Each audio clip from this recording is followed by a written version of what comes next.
Today on Gallup MCS, we're changing out a shower head.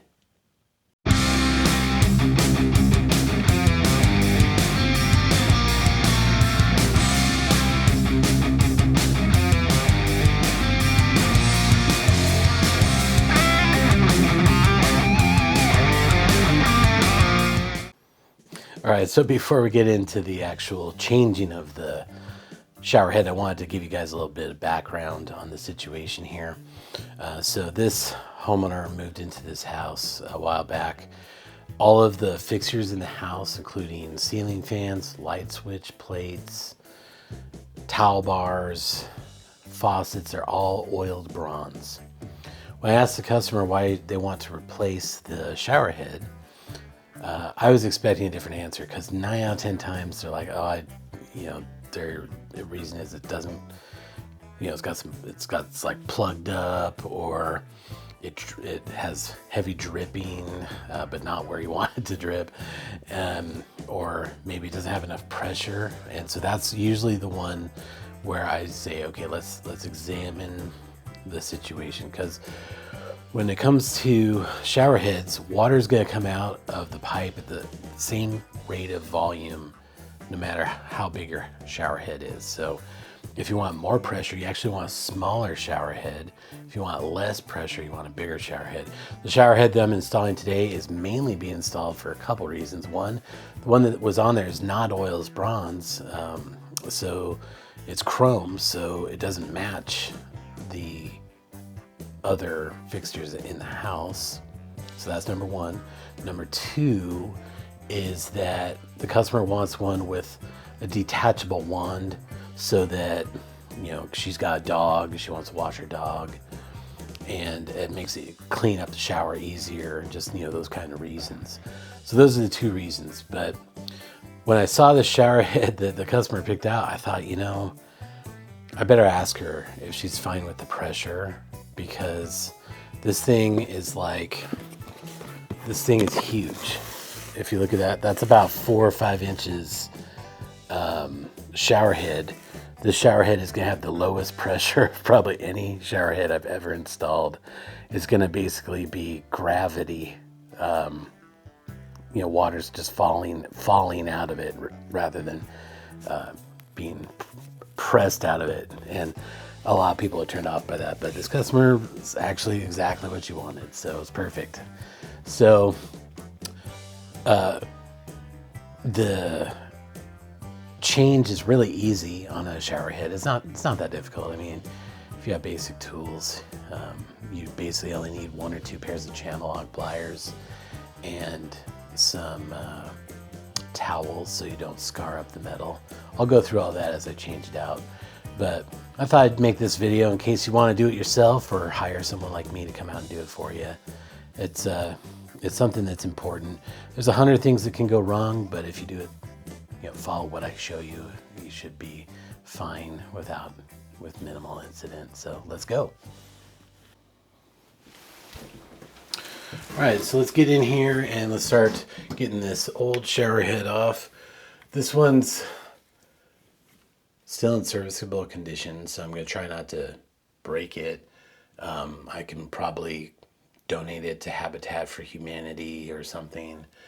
So what I'm going to do is I'm going to put this towel over the pipe here so that I can make sure that I'm not scarring it up using the pliers on this. We'll adjust our pliers out to the right size, and then let's start by gripping the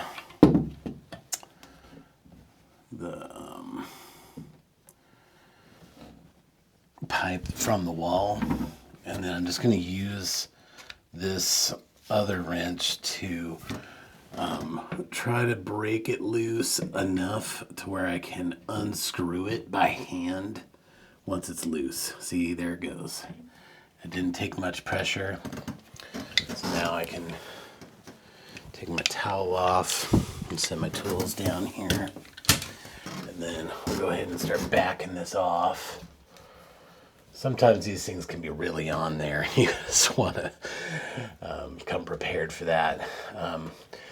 You want to hold the tube coming out of the wall fairly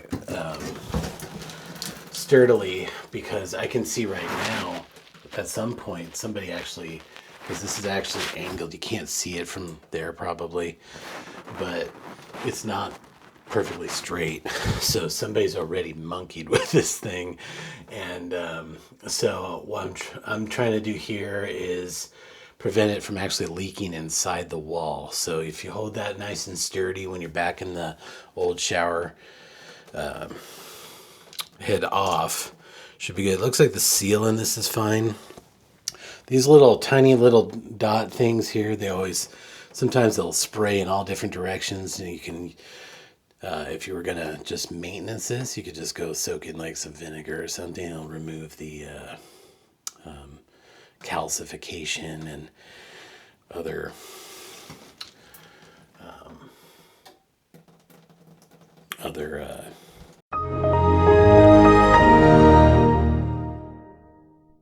deposits from minerals on that. All right, so let's see what's inside of the packaging here for the Ogenix Pure Shower Genius. I don't know if I ever heard of that brand before. It's not a sponsor of the channel or anything, but let's open the tape. It's in here. And let's see what we got. Nope. So we got some painter's tape like we talked about. I saw that was not painter's tape, I'm sorry, plumber's tape. It was sitting on the listed on the box. These the shower head, so you know, if you turn the dial or whatever, you get these different spray settings and stuff. I've had multiple shower heads like this in the past, and I don't know about you guys, but once you find like one spot, do you ever change it to anything else except for maybe cleaning or something? It's find it funny. It's like there's 8 different modes, and it's like, yeah, but there's only one that like 90% of people actually want to use. It's kind of funny to me. We got the part that actually screws onto the tube coming out of the wall. So that's what needs to be where the tape connection goes.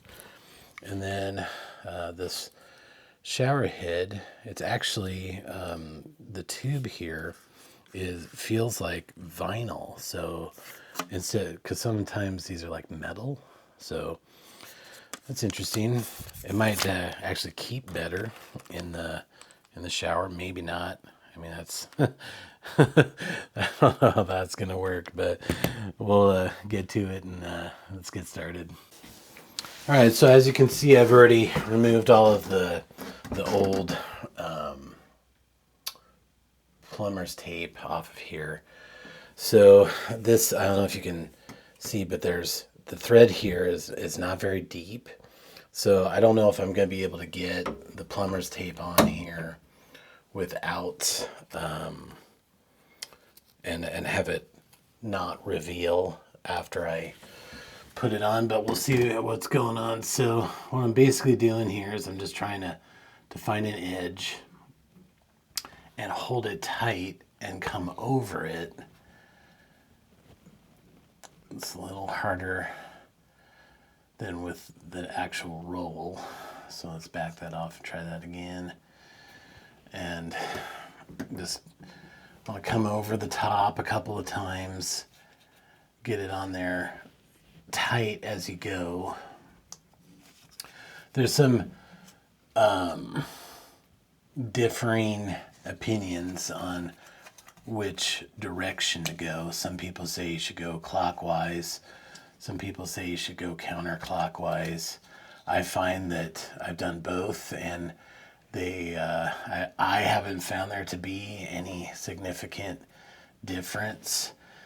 So once you get over there a couple times, you just grab and pull until it breaks, and then roll it over like that, so that everything is tight to the threads. And so that's gonna hopefully make sure that doesn't drip when we screw this piece on. And so I'll start tightening that on there. Like I said, there's very shallow threads on here. So I don't know if I'm going to be successful in hiding the plumber tape.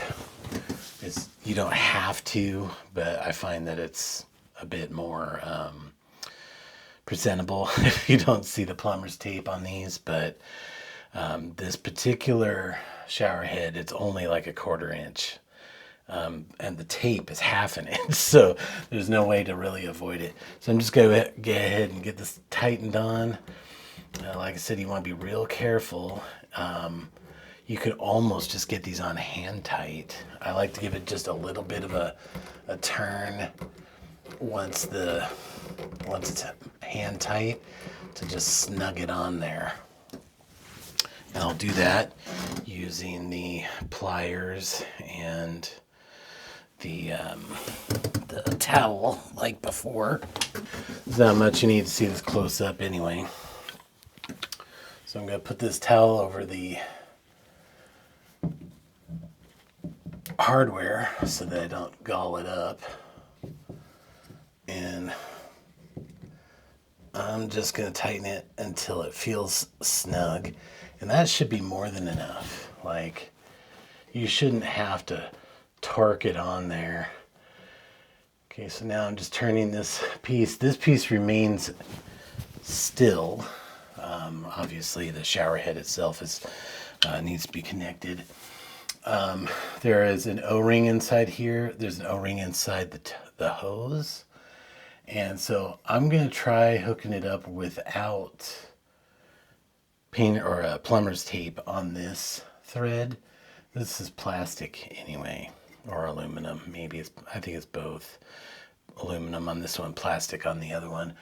So if it drips, we'll just back it off, put some plumber's tape on it. I didn't read the directions, but I'm sure it probably says not to because of the big rubber gasket. All right, so like I mentioned before, let's go ahead and screw this on. I